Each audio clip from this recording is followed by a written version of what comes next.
December 26th, 1944. Sommocolonia, Italy. An American outpost under siege, snow, smoke, and the rattle of gunfire filling the air. Then, over the radio, came a calm voice. Quiet, precise, unshaken. Put all rounds on my position. In that moment, a young forward observer made the most terrible decision a soldier can make, to call fire on his own position so that others might live. That man was First Lieutenant John R. Fox. His order saved lives. It cost him his own. And for more than half a century, the full weight of that sacrifice was quietly overlooked. This is the story of courage under fire, and of a country that took too long to call him a hero.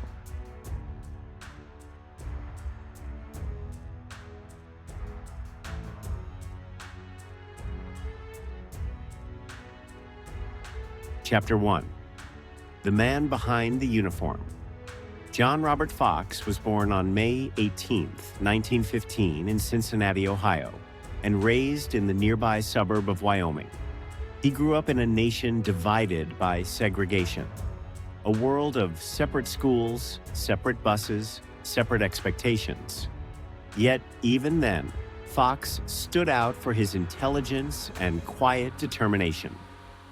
He first attended Ohio State University, then transferred to Wilberforce University, one of America's oldest historically black colleges. There, he joined the ROTC program under Captain Aaron R. Fisher, a highly decorated World War I veteran, one of the few pathways open to African Americans, Americans seeking a commission as officers in the U.S. Army. When World War II spread across Europe, Fox answered the call. He graduated in 1941 with a degree in engineering, received his commission as a second lieutenant, and was assigned to Cannon Company, 366 Infantry Regiment, later attached to the 598th Field Artillery Battalion of the segregated 92nd Infantry Division, the famed Buffalo Soldiers. The 92nd would be sent to the Italian front, a rugged, unforgiving theater where Allied soldiers faced not only the German army, but snow, mud, and the sharp ridges of the Apennine Mountains. Fox's role was as a forward observer, the soldier who watched the enemy, plotted coordinates, and relayed them to artillery batteries miles away. His job demanded calm precision under chaos. In war, one wrong number could mean catastrophe. What happened next would test every ounce of training he had and define his name for generations to come. Chapter 2. The Winter of 1944. By Christmas of 1944, the Allied advance in Italy had stalled. German forces were still strong, and winter had turned the terrain into ice and stone. The 92nd Division took positions in the Serchio River Valley, near the small Tuscan village of Sommocolonia, a medieval town of cobblestone streets and narrow alleys. The Buffalo Soldiers shared the area with Italian partisans who fought beside them against the Nazis. On December 23rd, Lieutenant Fox volunteered to stay at an observation post in Sommocolonia for the Christmas period. That Christmas night, German troops infiltrated the town disguised as civilians. Before dawn on December the 26th, around 4 a.m., uniformed German forces launched a coordinated counterattack. Waves of infantry and machine gun teams moved through the fog surrounding the village. As chaos erupted, Fox volunteered to stay behind in an observation post on the top floor of a stone house. From there, he could direct artillery on the advancing enemy while the rest of his unit fell back to safer ground. He was not ordered to stay. He chose to. Chapter 3. The Battle for Sommocolonia. At first, his radio reports came steady and professional. Fox called for artillery strikes on German concentrations at the village's edge, Each salvo hit closer, each adjustment more urgent. Soon, the enemy began flooding into the narrow streets. The Americans below were being overwhelmed. Fox watched from his window as the lines collapsed. And in that moment, with the village falling and no reinforcements in sight, Fox faced a choice that would echo through history. He called again. Target at grid 235, fire for effect.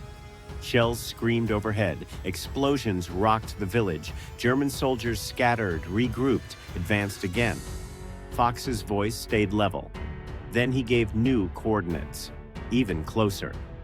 The artillery officer on the other end, Lieutenant Otis Zachary, Fox's close friend, radioed back, concerned. The rounds would fall directly on his position. Fox replied that he understood. Fire it. There's more of them than there are of us. Give them hell. When the dust settled, the line went silent.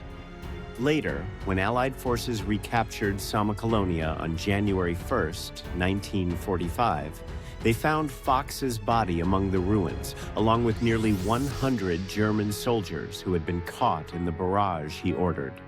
His decision had halted the enemy advance and saved countless lives. But it had cost him everything. Military historians later explained exactly what Lieutenant Fox ordered that day. Final Protective Fire, or FPF, is the artillery line a unit draws across its own front when the enemy is about to break through. It is meant to create an impassable wall of explosions just meters in front of friendly troops. In training, soldiers call it danger close. In reality, it means death for anyone caught inside the grid. A forward observer like Fox calculates the coordinates by sight and radio. He knows where every shell will land. The math leaves no room for error or survival. By calling "fire on my position," Fox deliberately placed himself inside that ring of destruction. The shells, he ordered, annihilated the German force overrunning the village, buying his battalion precious hours to regroup. Artillery officers who study the mission today still use it as a textbook example of precision under fire, and of a man who understood the weapon, the risk, and the cost. Chapter 4. The Forgotten Hero. Those who survived spoke of his courage. Italian villagers told of the American officer who stayed behind so others could escape. But official recognition did not follow. Reports were incomplete. Paperwork went missing. And beneath the bureaucracy lay an uglier truth. The U.S. military in 1944 was still segregated. Acts of heroism by black soldiers were often ignored or minimized. Fox's family received only brief notice of his death, not the full story. The Army's original award recommendation was lost, and his heroism buried under segregation-era neglect. For nearly 40 years, the man who had made one of the most selfless decisions of the war remained largely unknown outside the village he died defending. Chapter 5. Recognition Denied, Recognition Delayed. It wasn't until April 15, 1982, almost 4 decades later, that the Army revisited his case. His family was finally presented with the Distinguished Service Cross, the nation's second highest award for valor. But even then, those who knew his story believed that wasn't enough. The turning point came in the 1990s when a U.S. Army study reviewed the records of black soldiers who had served in World War II. Historians found that systemic racism had prevented many from receiving the Medal of Honor, despite acts that clearly met the standard. Fox's file was reopened. The evidence was irrefutable. His radio logs, witness statements, German after-action reports describing how their attack had stalled under devastating artillery fire, all pointed to the same truth: Lieutenant John R. Fox had displayed conspicuous gallantry and self-sacrifice, above and beyond the call of duty. But even that truth wasn't enough. Not yet. Because history still hadn't said his name aloud. Chapter 6. The Medal of Honor. On January 12, 1997, more than half a century after his death, President Bill Clinton approved the Medal of Honor for Fox and 6 other African-American soldiers who had been overlooked. The following day, January 13th, in the East Room of the White House, Fox's widow, Arlene E. Fox, accepted the medal on his behalf. Clinton's words captured what history had failed to say for 50 years. Today, America honors 7 soldiers who did far more than fight bravely in battle. They fought against a history that denied their worth. For the family of John R. Fox, it was both a moment of pride and quiet sadness. The recognition had come, but far too late for the man who earned it. From the official Medal of Honor citation, issued January 13, 1997. For gallant and courageous actions at the supreme sacrifice of his life while serving with the 92nd Infantry Division during action in Sommocolonia, Italy, on the 26th of December, 1944. Lieutenant Fox voluntarily remained forward in an observation post when his position was threatened by an overwhelming enemy attack. He ordered artillery fire on the enemy's advancing troops. When the situation became hopeless and the enemy was within range of his position, he called for artillery fire to be directed on his own location. This act of extraordinary heroism, which destroyed the enemy and saved the lives of his fellow soldiers, exemplifies the highest traditions of military service. 53 years late, the words finally matched the deed. Chapter 7. The Human Side of Heroism. What makes Fox's story remarkable is not just the scale of his sacrifice, but the clarity of his decision. He was not reckless. He was deliberate. He understood exactly what he was doing. Forward observers are trained to calculate range and risk with cold precision. Fox knew that ordering a strike on his own position was not survivable, but he also knew the tactical value, that stopping the German advance would save the larger force, the artillerymen and the village's remaining defenders. He did the math and chose humanity over survival. That single act transformed him from soldier to symbol, not a symbol of death, but of the absolute conviction that one life, given freely, could preserve many others. Chapter 8. Race, Recognition, and the Cost of Memory. Fox's story forces an uncomfortable reflection on the country he served. He was an African-American officer fighting for democracy abroad while being denied full citizenship at home. He wore the uniform of freedom while returning to a society of segregation. Yet in the face of that contradiction, he performed his duty without hesitation.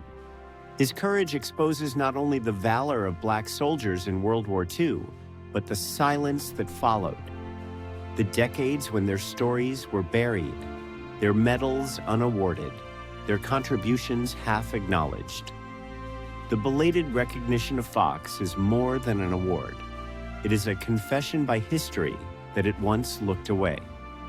He was one of 7 Black Americans awarded the Medal of Honor for World War II, and all but one received it posthumously. Chapter 9. The Legacy in Italy. In the village of Sommocolonia, they never forgot him. The locals built a monument to 9 men, 8 Italian partisans and Lieutenant John R. Fox, the American who stayed. Every year on December 26th, they gather to lay flowers at the memorial. For them, Fox is not just an American hero. He is part of their village's soul, the man whose sacrifice gave them a future. Standing before that stone monument, one feels the strange symmetry of history, that a man once ignored by his own nation is still honored by strangers half a world away. Chapter 10. What courage really means. In war, courage takes many forms. Some charge forward, some hold the line, and some, like John Fox, choose to stand exactly where they are, knowing they will not return. His final words over the radio were not grand or poetic. They were procedural, professional, ordinary. That's what makes them so haunting. They reveal a man utterly committed to duty in the face of death. He didn't seek martyrdom. He sought to do his job completely, perfectly, until the very end. But what happened in Italy after the war might be the most poetic part of all, because while America forgot, strangers half a world away never did. Chapter 11. The story's place in history. Today, Lieutenant Fox's name appears alongside other Medal of Honor recipients in the annals of the U.S. Army. His story is taught in leadership courses at West Point and cited in military ethics discussions about sacrifice and command responsibility. But beyond the institutions, his legacy lives wherever people speak of selflessness. Wherever we remind ourselves that heroism is often quiet, unseen, and unacknowledged until years later. The delayed recognition of Fox reminds us that history is not static. It is a living record that must be corrected, expanded, and told truthfully, even when it challenges our sense of who we are. This is one of many forgotten human stories I'm bringing back to light. If you'd like to hear more, consider subscribing. It helps these names live on. Also, have you heard of any other forgotten heroes like Lieutenant Fox? Share a name. I might cover their story next.